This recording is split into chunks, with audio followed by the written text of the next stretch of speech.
Hola, ¿sabes por qué las flores son tan importantes en la vida de los seres humanos? ¿Y por qué se han utilizado desde hace más de 70,000 años? Pues no te vayas, en este video revisaremos en unos cuantos minutos un poco de la historia de la decoración floral. Imagina que tienes un cuaderno para escribir lo que vas viviendo, pues este es el cuaderno de nuestro mundo. En la primera página escribes un semestre, en la otra el segundo semestre, y así en una hoja completa tendrías un año. Entonces, en un cuaderno de 100 hojas tendríamos un siglo completo. En 3 cuadernos podrías escribir la historia completa de México desde su independencia hasta nuestros días. 3 cuadernos también registrarían la historia contemporánea, es decir, de la Revolución Industrial al día de hoy, y solo las últimas 25 hojas serían la era digital. En otros 4 cuadernos escribiríamos desde el Renacimiento, cuando se hizo la imprenta, descubriendo América y cuando Leonardo da Vinci pintaba la Mona Lisa, pasando por el Barroco, esa época de los reyes franceses. En 10 cuadernos escribiríamos a la Edad Media, que inició con la caída del Imperio Romano.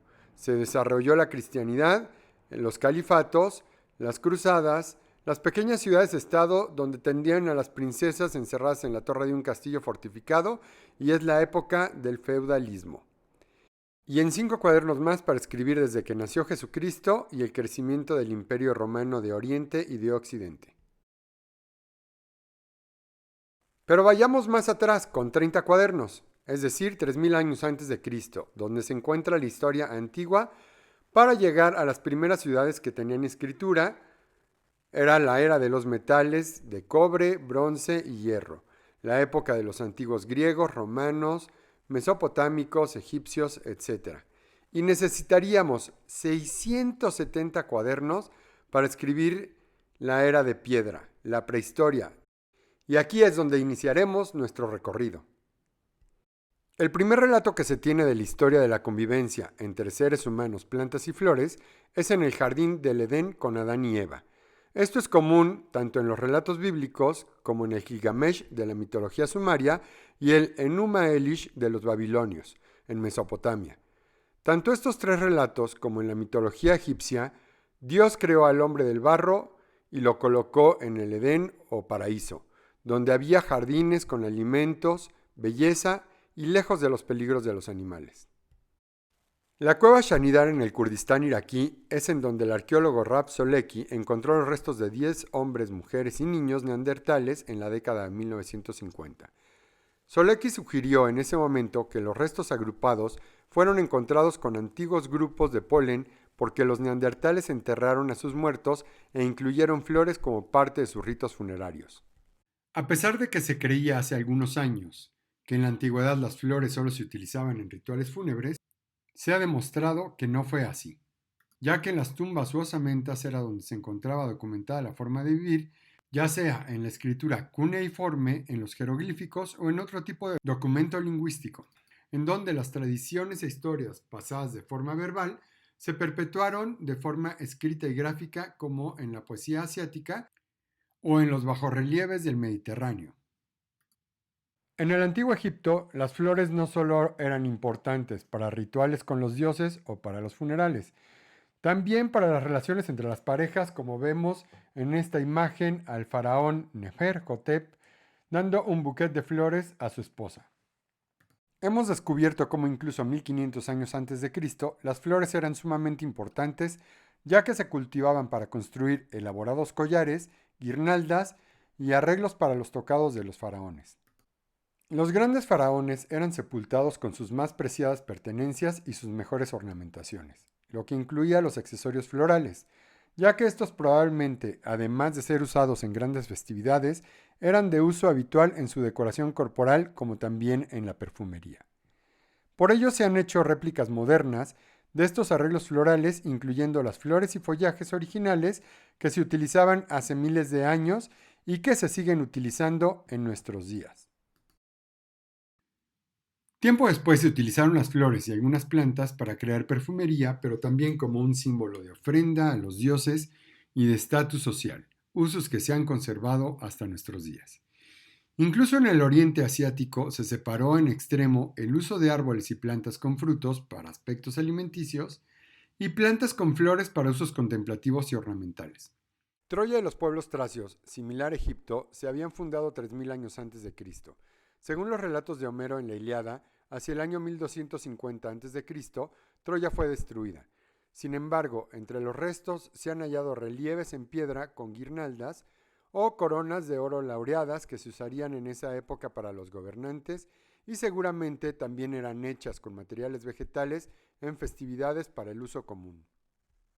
Las flores comenzaron a tomar tanta representación social tanto en el mundo secular como en el político y religioso, que no solo se plasmaron gráficamente en los papiros, sino también en la ornamentación arquitectónica como símbolo de jerarquía.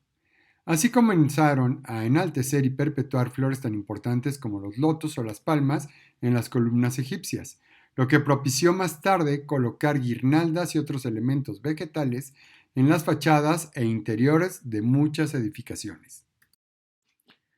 Desde la antigüedad, el uso de flores y plantas ornamentales, tanto en exteriores como en interiores, demostraban la jerarquía y el estatus social, como en los jardines colgantes de Babilonia 600 años antes de Cristo. Ya que el rey Nabucodonosor II no solo le regaló un simple ramito de flores a su esposa Amitis, le regaló un jardín lleno de flores y plantas y creó una de las 7 maravillas del mundo antiguo. En los relieves de las fachadas de Persépolis, la antigua ciudad persa, se ven los pasajes de los reyes, mientras que los primeros 4 pasajes están representados por la victoria de la bondad sobre los demonios. Los últimos 2 pasajes, perfección y vida eterna, se muestran llevando una flor de loto que representan las más altas aspiraciones. La primavera de la vida, la creatividad, la fertilidad y el crecimiento llevando la flor de granada. Y la unificación final en la forma de su símbolo, la flor de iris, genes que se transmiten en el concepto de santidad. Para el siglo V a.C., además de los pueblos politeístas que veneraban a Zeus, Hades, Afrodita, Hércules, entre otros dioses, también había creyentes del judaísmo y comenzaba la expansión a toda Asia del budismo que se había originado en la India.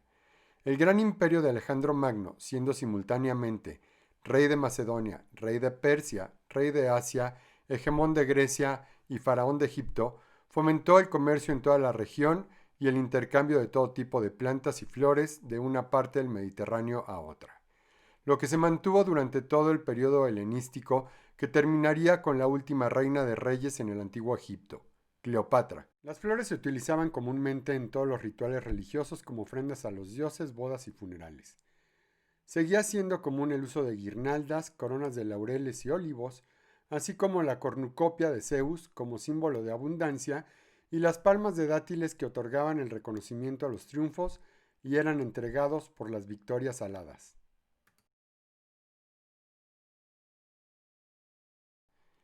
La antigua religión romana veneraba a muchos dioses, entre ellos siendo una de las más antiguas diosas, Flora, por lo que el 27 de abril comenzaban las fiestas floralias en su honor. También se utilizaban flores para las fiestas de la carne, carnavales, e incluso hasta para motivos militares como las fiestas del triunfo romano en la antigua Roma republicana, donde el César entraba con una corona de laureles, una toga especial e incluso se arrojaban pétalos sobre el camino del César que desfilaba montado en su carro tirado por 4 caballos. Hay registros diversos del antiguo uso de flores en las mitologías, religiones, poesía, escultura, arquitectura, desde el interior de pirámides, papiros y hasta en libros como la literatura de Horacio, lo que fundamentó la influencia en el mundo que seguiría de las ideologías judía, cristiana y musulmana. Si quieres aprender más sobre el uso de flores y el diseño floral, no olvides suscribirte al canal porque todos estudiamos juntos a la distancia en CADE.